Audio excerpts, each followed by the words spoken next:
വയനാട് ദുരന്തത്തിന് ശേഷം ഇപ്പോൾ 6 മാസം കഴിഞ്ഞിരിക്കുന്നു.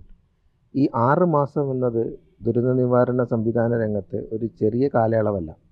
കാരണം 6 മാസത്തിനുള്ളിലാണ് ഈ ദുരന്തം എന്നേക്കുമായി അതിൻ്റെ ആഘാതങ്ങൾ പരിഹരിക്കപ്പെടേണ്ടതിൻ്റെയും ഭാവിയിലുള്ള ഇത്തരം ആഘാതങ്ങൾ കുറയ്ക്കുന്നതിനും വേണ്ടിയിട്ടുള്ള നയപരമായും രാഷ്ട്രീയപരമായും സാമ്പത്തികപരമായിട്ടുള്ള തീരുമാനങ്ങൾ എടുക്കേണ്ടത് ഈ 6 മാസത്തിനുള്ളിലാണ്. അതാണ് ലോകത്തെമ്പാടത്ത് നടക്കുന്നത് അങ്ങനെയാണ്. പക്ഷേ എന്നാലിപ്പോൾ 6 മാസം കഴിയുമ്പോഴും ഇന്നും നമ്മുടെ മുന്നിൽ വളരെ പ്രതിസന്ധിയിലാക്കുന്ന ചില ചോദ്യങ്ങളുണ്ട്. അതിലൊന്ന്, ഇപ്പോഴും ദുരന്തബാധിതരായ മനുഷ്യർ അവരുടെ അവലാദികൾ ഇന്നും ആരും കേൾക്കുന്നില്ല എന്ന് പറയുന്നു. സന്നദ്ധ സംഘടനകൾ ഇതുമായി ബന്ധപ്പെട്ട അവരുടെ പ്രവർത്തനങ്ങളെല്ലാം ചൂണ്ടിക്കാട്ടുന്നത് സർക്കാർ ഇതുവരെ ഒരു പുനരധിവാസ പദ്ധതി പ്രഖ്യാപിച്ചിട്ടില്ല എന്നുള്ളതാണ്. എന്നാൽ സർക്കാർ സംവിധാനങ്ങളിൽ ഒരു അവരുടെ രീതിശാസ്ത്രം അനുസരിച്ചിട്ടുള്ള ഒരു പുനരധിവാസ പദ്ധതിയുമായിട്ട് സർക്കാർ മുന്നോട്ട് വരുന്നു.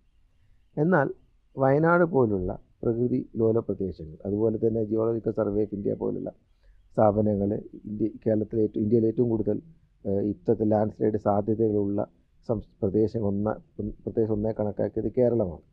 അതുപോലെ തന്നെ മാറി വരുന്ന കാലാവസ്ഥ വ്യതിയാനം ഉണ്ടാക്കുന്ന പാരിസ്ഥിതിക പ്രശ്നങ്ങളും ഇവയൊക്കെ കണക്കിലെടുത്തുകൊണ്ട് ഈ 6 മാസം കൊണ്ട് നമ്മൾ രൂപീകരിച്ച ദുരന്ത നിവാരണ പദ്ധതികളും സാധ്യതകളും ഒക്കെ എത്രത്തോളം വയനാട് പോലുള്ള ദുരന്തം ഉണ്ടാക്കിയ ആഘാതത്തെ ചെറുക്കാനും അതുണ്ടാക്കുന്ന പ്രതിസന്ധികളെ മറികടക്കാനും ജനങ്ങളെ പ്രാപ്തരാക്കി എന്നുള്ളത് ഒരു വലിയ ചോദ്യമുണ്ട്. അതുകൊണ്ട് തന്നെ ഇപ്പം ഒരുപാട് സന്നദ്ധ സംഘടന കേരളത്തിൻ്റെ വളരെ ഗൗരവകരമായ സംഗതി, 2004 സുനാമിക്ക് ശേഷം നമ്മൾ സൂക്ഷ്മമായി പഠിച്ചാൽ ഈ വയനാട് ദുരന്തത്തോടു കൂടിയാണ് കേരളത്തിലെ സന്നദ്ധ സംഘടനകളും ജനപ്രതിനിധികളും ഒക്കെ തന്നെ ഈ സർക്കാർ അല്ലെങ്കിൽ ഉന്നയിക്കുന്ന ഒരു ഡിസാസ്റ്ററിനെ കുറിച്ചിട്ടുള്ള അല്ലെങ്കിൽ അതിൻ്റെ സാധ്യതയെക്കുറിച്ചിട്ടുള്ള ഒരു കാഴ്ചപ്പാടുകളെ ചോദ്യം ചെയ്യുന്ന രീതിയിലേക്ക് വളർന്നു വന്നത്. ഇനി കഴിഞ്ഞ ഈ സുനാമിക്ക് ശേഷം 20 വർഷത്തിൻ്റെ ഒരു നേട്ടം കൂടിയാണെന്ന് ഞാൻ പറയും. ഇപ്പോൾ പീപ്പിൾ ഫൗണ്ടേഷൻ ആയാലും അതുപോലെ നിരവധി സംഘടനകൾ ഇത് വളരെ കാര്യമായിട്ട് ഇടപെടുന്നു. അവർ സർക്കാർ ചെയ്യുന്നത് പോലെ തന്നെ എണ്ണത്തിൽ കുറവായിരിക്കുമെങ്കിൽ തന്നെയും പുനരധിവാസ പദ്ധതികൾ പ്രഖ്യാപിക്കുന്നു, വീടുകൾ പ്രഖ്യാപിക്കുന്നു, തൊഴിൽ സുരക്ഷിതത്വം കൊടുക്കുന്ന പദ്ധതികൾ പ്രഖ്യാപിക്കും. അതായത് സർക്കാരിനോടൊപ്പം സമാന്തരമായിട്ട് കേരളത്തിലെ വിവിധ സാമൂഹിക സംഘടനകൾ, വ്യക്തികൾ, സന്നദ്ധ സംഘടന ഒക്കെ തന്നെ ദുരന്ത നിവാരണ സംവിധാനത്തിൽ ഇടപെടുന്ന തരത്തിലേക്ക് ഇത് മാറി എന്നുള്ളത് ഇതിൻ്റെ ഒരു ഗുണപരമായ ഒരു സംഗതി കൂടിയാണ്. പക്ഷേ ഈ ഗുണപരമായ ഈ മാറ്റം സ്ഥായിയായി നിലനിൽക്കണമെങ്കിൽ ഈ സർക്കാർ ഈ പറഞ്ഞ വ്യക്തികളെയും സമൂഹങ്ങളെയും അവരെ കേൾക്കാൻ സന്നദ്ധരാണെന്ന് പറയുമ്പോൾ, ഇപ്പോൾ സർക്കാർ സംവിധാനത്തിൽ പുനരധിവാസം പ്ലാൻ ചെയ്യുമ്പോൾ പലപ്പോഴും ഒരു ബ്യൂറോക്രസി ഉണ്ടാവാം, തലപ്പത്തൊരു ഉദ്യോഗസ്ഥരുണ്ടാവാം, എപ്പോഴും സർക്കാരിൻ്റെ ബാധ്യതകളെ, സാമ്പത്തിക ബാധ്യതകളെ കണക്കിലെടുത്ത് ഒക്കെ ആയിരിക്കും പദ്ധതികളല്ല. അതോടൊപ്പം തന്നെ നിലവിലെ സർക്കാർ വികസന പദ്ധതികൾ ഏതൊക്കെ രീതിയിൽ ക്രോഡീകരിക്കാം, ഇതൊക്കെയാണ് പൊതുവിൽ സർക്കാർ ദുരന്ത നിവാരണ പദ്ധതികളുടെ രീതി എന്ന് പറയും. എന്നാൽ സന്നദ്ധ സംഘടനയെ സംബന്ധിച്ചിടത്തോളം അത്തരത്തിലുള്ള മാനദണ്ഡങ്ങളോ പ്രതിസന്ധികളോ ഒന്നുമില്ല. ജനങ്ങൾക്കും അങ്ങനെ തന്നെയാണ്. അവർ സ്വതന്ത്രമായിട്ട് ഞങ്ങൾക്ക് ഇന്നതാണ് ഞങ്ങളുടെ ആവശ്യം എന്ന് പറയും.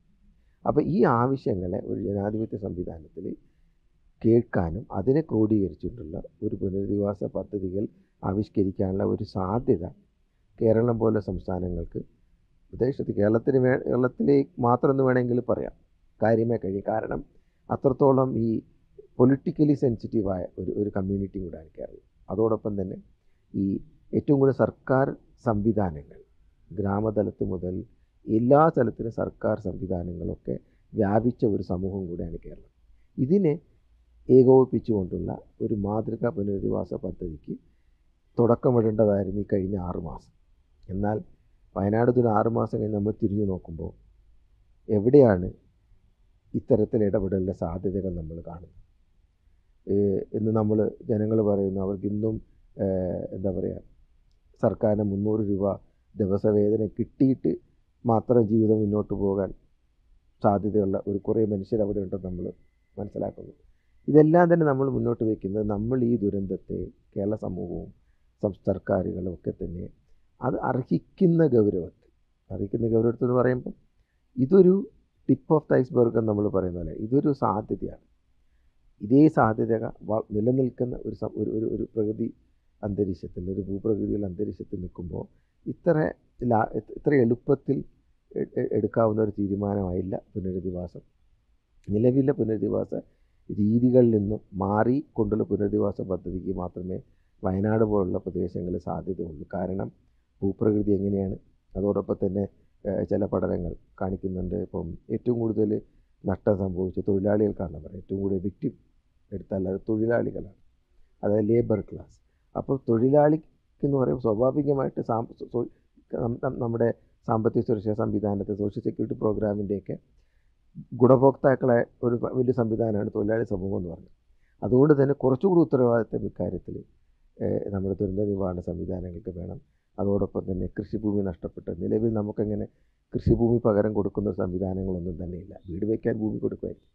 അപ്പോൾ കൃഷിഭൂമി നഷ്ടപ്പെട്ട ഒരു സമൂഹത്തിൽ നമ്മൾ ഭക്ഷ്യസുരക്ഷയെക്കുറിച്ചിട്ട് സംസാരിക്കുമ്പോൾ പരിമിതികളുണ്ട്. അപ്പം ഇതിനെയൊക്കെ ഉൾക്കൊള്ളുന്ന ഒരു പദ്ധതിക്ക് വേണ്ടിയിട്ടുള്ള ഒരു കൂട്ടായ്മ, ഒരു ശ്രമങ്ങൾ കേരളത്തിന് പൊതുമണ്ഡലത്തിലുണ്ടാകണം.